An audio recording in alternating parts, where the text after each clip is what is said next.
ഈശോ മിശിഹായ്ക്ക് സ്തുതിയായിരിക്കട്ടെ.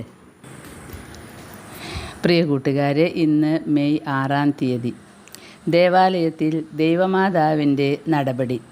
ഒന്നാമത്, മറിയം സർവേശ്വരനെ ആഗ്രഹിച്ച് നടന്നു വന്നു. രണ്ടാമത്, സർവേശ്വരനെ മാത്രം വിചാരിച്ചു വന്നിരുന്നു. മൂന്നാമത്, സർവേശ്വരനെക്കുറിച്ച് മാത്രം വേല ചെയ്തുകൊണ്ടിരുന്നു. ആദ്യം, എല്ലാ വക ആശിസ്സുകളും നിറഞ്ഞ ആ പൈതലായ മറിയം രഹസ്യജീവിതം കഴിപ്പാൻ ദേവാലയത്തിൽ പോയിരുന്നതുപോലെ നാമും അവിടെ പോയി ആ പൈതലിൻ്റെ ഉത്തമ നടപടിയെ കണ്ടുപഠിക്കേണ്ടതാകുന്നു. ദൈവാലയം ദൈവപരികർമ്മത്തിന് മാത്രമുള്ള സ്ഥലം എന്നറിഞ്ഞ് ഇടവിടാതെ സർവേശ്വരനെ മാത്രം ആഗ്രഹിച്ചും നിരൂപിച്ചും തൻ്റെ സകല പ്രവൃത്തികളും കൊണ്ട് ദൈവത്തിന് തൻ്റെ മേൽ പ്രിയം വരുത്തണമെന്ന് ആലോചിച്ചു കൊണ്ടും ജീവിച്ചു വന്നിരുന്നു. സൂര്യൻ ഉദിച്ചുയരും തോറും അധികമധികം പ്രകാശത്തോടുകൂടെ വിളങ്ങുന്നത് പോലെ നമ്മുടെ നാഥയും ദൈവസ്നേഹം, എളിമ, സാധുത്വം, തപസ്, വിനയം മുതലായ പുണ്യങ്ങളാൽ മേൽക്കുമേൽ പ്രശോഭിച്ചു. നാമും ഈ സന്മാതൃകയ്ക്കൊത്ത പോലെ നമ്മുടെ ആത്മാക്കളെ പുണ്യസമ്പത്ത് കൊണ്ട് നിറയ്ക്കുവാൻ ശ്രമിക്കേണ്ടതാകുന്നു. എന്നാൽ എല്ലാവരും ദൈവമാതാവിനെ പോലെ ഒരു വിശേഷ വാഗ്ദാനം ചെയ്ത് തങ്ങളെ സർവേശ്വരനെ കാഴ്ച കൊടുത്തേ കഴിയൂ എന്നില്ല. ഈ ഉന്നത ഭാഗ്യം തിരഞ്ഞെടുക്കപ്പെട്ട ചിലർക്ക് മാത്രമേ ലഭിക്കുന്നുള്ളൂ. അവർ ധനം, മാനം, സുഖം ഇവയെ സംബന്ധിച്ച 3 ആശകളെയും വർജിച്ച് തങ്ങളെ എന്നേക്കും ഹോമബലിയായി സർവേശ്വരനെ കാഴ്ച കൊടുക്കുന്നു. എന്നാൽ നാം ഏത് അന്തസ്സിലും തൊഴിലിലുമായിരുന്നാലും ദൈവകൽപ്പനയ്ക്ക് തക്കവണ്ണം നടപ്പാനും തപസ്സും ധർമ്മവും രക്ഷയ്ക്ക് ആവശ്യമായിരിക്കുന്ന മറ്റ് സൽക്രിയകളും ചെയ്യുവാനും കടപ്പെട്ടവരാകുന്നു. അതുകൊണ്ട് ഈ നാൾ വരെയും ആ കടത്തെ തക്ക പോലെ തീർത്തിട്ടുണ്ടോ എന്ന് വഴി പോലെ വിചാരിച്ച് നോക്കണം. രണ്ടാമത്, പരിശുദ്ധ ദൈവമാതാവ് ദേവാലയത്തിൽ സർവേശ്വരനെ ഇടപെടാതെ ധ്യാനിച്ചുകൊണ്ടും സ്നേഹകൃത്യങ്ങളാൽ ഹൃദയത്തിൽ ചേർത്തുകൊണ്ടും ജീവിച്ചു വന്നു. വിശുദ്ധ അംബ്രോസിസ് പറയും പോലെ പരിശുദ്ധ കന്യകാമറിയം ദേവാലയത്തിലിരുന്നപ്പോഴൊക്കെയും ദൈവരഹസ്യങ്ങളെ അധിക ഭക്തിപൂർവ്വം ധ്യാനിച്ചു കൊണ്ടിരുന്നു. അത്യാവശ്യമുള്ളപ്പോൾ മാത്രമേ സംസാരിച്ചിരുന്നുള്ളൂ. തൻ്റെ ഹൃദയത്തിൽ ദൈവസ്നേഹാഗ്നി കത്തിയെരിഞ്ഞിരുന്നത് കൊണ്ട് സംഭാഷണം എപ്പോഴും ദൈവത്തോട് മാത്രമായിരുന്നു.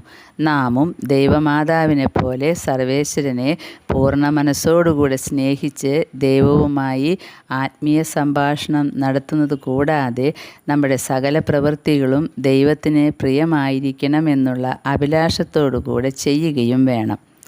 മൂന്നാമത്, ദൈവമാതാവ് സർവേശ്വരനെക്കുറിച്ച് മാത്രം വേല ചെയ്തിരുന്നു. ഒരു ക്ഷണനേരമെങ്കിലും വൃഥാ കളഞ്ഞിട്ടില്ല. ജപം, കൈവേല, മതഗ്രന്ഥങ്ങളുടെ വായന, ഇങ്ങനെ ഓരോ സൽകൃത്യങ്ങൾ മാറി മാറി ചെയ്തുകൊണ്ടാണ് വന്നത്. സർവേശ്വരനിൽ നിന്ന് ലഭിച്ചിട്ടുള്ള നിസ്സീമമായ വരപ്രസാദങ്ങൾ മൂലം തൻ്റെ സകല പ്രവൃത്തികളിലും അനിതര സാധാരണമായ ഗുണങ്ങളും പരിശുദ്ധതയും വിളങ്ങിയിരുന്നു. തൻ്റെ ദൈവസ്നേഹം അറുതിയില്ലാത്തതായും എളിമ കരകാണാത്തതായും തൻ്റെ മനസ്സ് കറയില്ലാത്തതും ആയിരുന്നു. വിസ്മയിപ്പാൻ ഈ കന്യകയുടെ നല്ല മാതൃകയെ നാം കണ്ടുപിടിച്ച് ജീവിക്കേണ്ടതാകുന്നു. ദൃഷ്ടാന്തം: പരിശുദ്ധ ദൈവമാതാവ് തൻ്റെ ഭക്തന്മാർക്ക് കാലദേശ വ്യത്യാസം കൂടാതെ അനവധി നന്മകൾ ദാനം ചെയ്തുകൊണ്ടിരിക്കുന്നു. എങ്കിലും ചില സ്ഥലങ്ങളിൽ ഈ നാഥയുടെ ദയയും വല്ലഭത്വവും പ്രത്യേക വിധമായി വിളങ്ങുന്നുണ്ട്. അങ്ങനെയുള്ള ഒരു സ്ഥലമാണ് ലോരേത്ത് പട്ടണം. ഇവിടെയുള്ള പരമനായികയുടെ ആലയം പോലെ കീർത്തിയുള്ള പള്ളി മറ്റൊരിടത്തുമില്ലെന്ന് തന്നെ പറയാം. യൂദയ രാജ്യത്തിൽ നസ്രസ് നഗരത്തിൽ പരിശുദ്ധ ദൈവമാതാവ് വസിച്ചിരുന്ന ഒരു വീടുണ്ടായിരുന്നു. അതിലത്രേ മോക്ഷത്തിൽ നിന്നും ദൈവദൂതനിറങ്ങി പരമനായികയോട് മംഗലവാർത്ത ചൊല്ലിയത്. മനുഷ്യരക്ഷയ്ക്കായി ദൈവമാതാവിൻ്റെ ഉദരത്തിൽ പുത്രനായ ദൈവം മനുഷ്യാവതാരം ചെയ്തതും ആ വീട്ടിൽ വെച്ച് തന്നെ.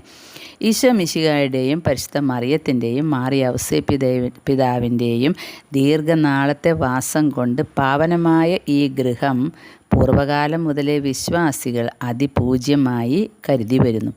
പുണ്യവാനായ ലൂയിസ് രാജാവ് 1253 തീർത്ഥയാത്ര കഴിച്ച് ഈ തിരുഭവനം നമസ്കരിച്ച് വണങ്ങുകയുണ്ടായി. ആ കാലത്തിൽ മഹമ്മദീയർക്ക് ശക്തി വർദ്ധിച്ചതുകൊണ്ട് അനേക നഗരികൾ പിടിച്ചതിൻ്റെ ശേഷം ഈ പുണ്യസ്ഥലം കൂടെയും പിടിച്ച് നിർമൂലമാക്കുവാൻ ഭാവിച്ചതിനാൽ എല്ലാവരും ഭയപ്പെട്ടു. എന്നാൽ നിഷ്പ്രയാസം എല്ലാ വക അത്ഭുതങ്ങളെയും ചെയ്യുന്ന സർവേശ്വരൻ അന്തമില്ലാത്ത വല്ലഭത്വത്താൽ ഈ തിരുഭവനം അതിരുന്ന സ്ഥലത്തിൽ നിന്നും എടുക്കപ്പെട്ട് ആദ്യം സ്ലാവോനിയ ദേശത്തിലും പിന്നീട് ഇത്താലിയ രാജ്യത്തിലുമുള്ള ലോരത്ത് എന്ന നഗരിയിലും സ്ഥാപിതമായി. ഈ അത്ഭുത കൃത്യം 5-ാം സെലസ്തിനോസ് മാർപ്പാപ്പയുടെ വാഴ്ചക്കാലത്താണ് സംഭവിച്ചത്. അവിടെ കാണപ്പെട്ട ചെറിയ ഭവനം മുമ്പ് നസ്രസ് എന്ന നഗരിയിൽ പൂജിതയോടുകൂടെ വണങ്ങി വന്ന ചെറിയ വീട് തന്നെയാണെന്ന് വിളിക്കപ്പെട്ടതിൻ്റെ ശേഷം വിശ്വാസികൾ സന്തോഷചിത്തരായി അതിനെ ഏറ്റവും ഭക്തിയോടുകൂടെ ബഹുമാനിച്ചു തുടങ്ങി. ആ വീട് അധികം ചെറുതായും വരുന്ന ജനങ്ങളെ അടക്കിക്കൊള്ളുന്നതിന് പോരാത്തതായും ഇരുന്നതിനാൽ അതിന് ചുറ്റും വിസ്താരമുള്ള പള്ളികൾ പണിയുകയും ചെയ്തു. ഈ തിരുസ്ഥലം വണങ്ങുവാനായി രാജാക്കന്മാർ മുതലായ അനവധി ജനങ്ങൾ പോകുന്നുണ്ട്.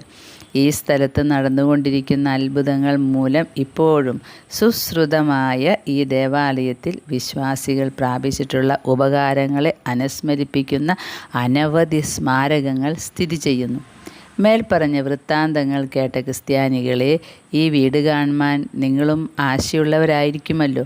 എന്നാൽ അവിടെ പോകുവാൻ പ്രയാസമായതുകൊണ്ട് ദൈവമാതാവിൻ്റെ നാമത്തിൽ സ്ഥാപിതമായ ഏതെങ്കിലും ഒരു പള്ളിയിൽ പോയി ദൈവമാതാവിനെ വണങ്ങി സ്തുതിച്ചുകൊള്ളണം. ജപം. ദിവ്യകന്യകെ, എൻ്റെ രക്ഷിതാവിൻ്റെ മാതാവാകുന്നതിനും പാപികൾക്ക് സങ്കേതമാകുന്നതിനും തിരഞ്ഞെടുക്കപ്പെട്ട നായികയെ, എൻ്റെ മേൽ അലിവായിരിക്കണമേ. ദൈവദ്രോഹിയായ ഞാൻ അങ്ങേ സങ്കേതത്തിൽ ഓടി വന്ന് അങ്ങേ തൃപ്പാദത്തിങ്കൽ സാഷ്ടാംഗം വീഴുന്നു. അങ്ങേ കൃപ ലഭിക്കാൻ ഞാൻ അയോഗ്യനെങ്കിലും ശരണത്തോടുകൂടെ നിന്നോട് അപേക്ഷിക്കുന്നവരെ ഒരിക്കലും തള്ളുകയില്ലെന്നറിഞ്ഞ് ഉറപ്പുള്ള പ്രതീക്ഷയോടെ നിന്നോട് ഞാൻ താഴ്മയായി പ്രാർത്ഥിക്കുന്നു. സകല മോക്ഷവാസികളുടെയും രാജ്ഞി, എൻ്റെ അയോഗ്യതയെ വിചാരിക്കാതെ എണ്ണമില്ലാത്ത പാപങ്ങളെ ചെയ്തു പോയ എന്നെ സഹായിക്കണമേ. അങ്ങ് സർവേശ്വരനെ ഏറ്റവും പ്രിയമുള്ളവളാകയാൽ എനിക്ക് വേണ്ടി സർവേശ്വരനോട് പ്രാർത്ഥിച്ച് ഞാൻ പാപമാർഗത്തെ വിട്ട് തക്ക ജാഗ്രതയോടുകൂടെ നിത്യരക്ഷയ്ക്ക് വേണ്ടി ശ്രമിക്കാൻ എന്നെ അനുഗ്രഹിക്കണമേ. ശുദ്ധ ബർണർദോസ് ദൈവമാതാവിനെ നോക്കി പ്രാർത്ഥിച്ച ജപം. എത്രയും ദയുള്ള മാതാവേ, നിൻ്റെ സങ്കേതത്തിലോടി വന്ന് നിൻ്റെ ഉപകാര സഹായം അപേക്ഷിച്ച് നിൻ്റെ അപേക്ഷയുടെ സഹായത്തെ ഇരന്നവരിൽ ഒരുവനെങ്കിലും നിന്നാൽ കൈവിടപ്പെട്ടു എന്ന് ലോകത്തിൽ കേൾക്കപ്പെട്ടിട്ടില്ല എന്നു നീ നനച്ചുകൊള്ളണമേ. കന്യാവ്രതക്കാട് രാജ്ഞിയായ കന്യകയെ, ദയുള്ള മാതാവേ, ഈ വണ്ണമുള്ള ശരണത്താൽ ഉറച്ച് നിൻ്റെ തൃപ്പാദത്തിങ്കൽ ഞാൻ അണഞ്ഞു വരുന്നു. നെടുവീർപ്പിട്ട് കണ്ണുനീർ ചിന്തി പാപിയായി ഞാൻ നിൻ്റെ ദയയുടെ ആഴത്തെ കാത്തുകൊണ്ട് നിൻ്റെ തിരുമുമ്പിൽ നിൽക്കുന്നു. അവതരിച്ചവചനത്തിൽ മാതാവേ, എൻ്റെ അപേക്ഷ ഉപേക്ഷിക്കാതെ ദയാപുറം കേട്ടലണമേ. ആമേൻ. ഈശോ. ജന്മപാപമില്ലാതെ ഉത്ഭവിച്ച ശുദ്ധമറിയമേ, പാപികളുടെ സങ്കേതമേ, ഇതാ നിൻ്റെ സങ്കേതത്തിൽ ഞങ്ങൾ ഓടി വന്നിരിക്കുന്നു. ഞങ്ങളുടെ മേൽ അലിവായിരുന്ന് ഞങ്ങൾക്ക് വേണ്ടി നിൻ്റെ തിരുക്കുമാരനോട് പ്രാർത്ഥിച്ചു കൊള്ളണമേ. 3 പ്രാവശ്യം ഈ ജപം ചൊല്ലി 3 സ്വർഗസ്ഥനായ 3 നന്മ നിറഞ്ഞ മറിയമേ, 3 തൃത്വസ്തുതി ചൊല്ലി ദൈവമാതാവിൻ്റെ ലുത്തിനിയായും ചൊല്ലി അതിനുശേഷം രാജകന്യകെ എന്ന ജപം. രാജകന്യകയെ, മനോഗുണത്തിൻ്റെ അമ്മയെ, നിനക്ക് സുസ്തി. ഞങ്ങളുടെ ആയുസ്സും മനോഗുണവും ആതിരവും ശരണവും ആശ്രയവും നിനക്ക് സുസ്തി. അലസിഭാഗപ്പെട്ട് നടക്കുന്ന ഹാവായുടെ മക്കളായി ഞങ്ങൾ നിന്നെ വിളിക്കുന്നു, കരയുന്നു. ഈ സ്ഥലത്തിൽ നിന്നും ഉഴന്നു കരഞ്ഞുകൊണ്ട് നിൻ്റെ പക്കൽ നെടുവീർപ്പെടുന്നു. എന്നാൽ ഞങ്ങൾക്ക് വേണ്ടി അപേക്ഷിക്കുന്ന അമ്മേ, മനോഗണമുള്ള നിൻ്റെ ശുദ്ധ കണ്ണുകൾ കൊണ്ട് ഞങ്ങളെ വിരവിൽ തിരിഞ്ഞു നോക്കണമേ. വിശേഷിച്ച് ഈ അലസിഭാഗം കടന്നതിൻ്റെ ശേഷം ശുദ്ധമായ നിൻ്റെ വയറ്റിൻ്റെ വാഴ്ത്തപ്പെട്ട ഫലമായി ഈശോയെ ഞങ്ങൾക്ക് കാട്ടണമേ. അയ്യോ, കനിവും മനോഗുണവും ആതിര്യവും ശരണവും ആശ്രയവും ആകുന്ന നീ എപ്പോഴും കന്യാസ്ത്രീ മറിയമേ. ആമേൻ. പരിശുദ്ധ ദൈവമാതാവിനോടുള്ള അപേക്ഷ. ഓരോ അപേക്ഷയ്ക്ക് ശേഷവും ഒരു നന്മ നിറഞ്ഞ മറിയമേ എന്ന ജപം ചൊല്ലുക. പാപികളുടെ സങ്കേതമേ, തിരുസഭയ്ക്ക് വേണ്ടി പ്രാർത്ഥിക്കണമേ. പാപികളുടെ സങ്കേതമേ, ജ്ഞാനികൾ മുതലായ ദുർമതക്കാർ മനസ്സ് തിരിയാൻ വേണ്ടി പ്രാർത്ഥിക്കണമേ. പാപികളുടെ സങ്കേതമേ, സത്യരാജാക്കൾ പ്രഭുക്കൾ തമ്മിൽ സമാധാനമായിരിക്കാൻ വേണ്ടി പ്രാർത്ഥിക്കണമേ. പാപികളുടെ സങ്കേതമേ, മാർപ്പാപ്പ മുതലായ വേദപാലകന്മാർക്ക് വേണ്ടി പ്രാർത്ഥിക്കണമേ. പാപികളുടെ സങ്കേതമേ, നിൻ്റെ പ്രിയപ്പെട്ട മക്കളായിരിക്കുന്ന ശുദ്ധീകരണ സ്ഥലത്തിലെ ആത്മാക്കൾക്ക് വേണ്ടി പ്രാർത്ഥിക്കണമേ. ഇന്നത്തെ സുഹൃത്ത് ജപം. എൻ്റെ അമ്മേ, നിന്നെ സ്തുതിപ്പാനും എൻ്റെ ശത്രുക്കളെ ജയിപ്പാനും എന്നെ സഹായിക്കണമേ. സൽക്രിയ. ചില അജ്ഞാനികളോട് വേദത്തെക്കുറിച്ച് പറഞ്ഞ് സത്യവേദത്തെ വെളിപ്പെടുത്തണം. ചൈത്താന്മാർ ഞങ്ങളെ കാത്തിടുവാൻ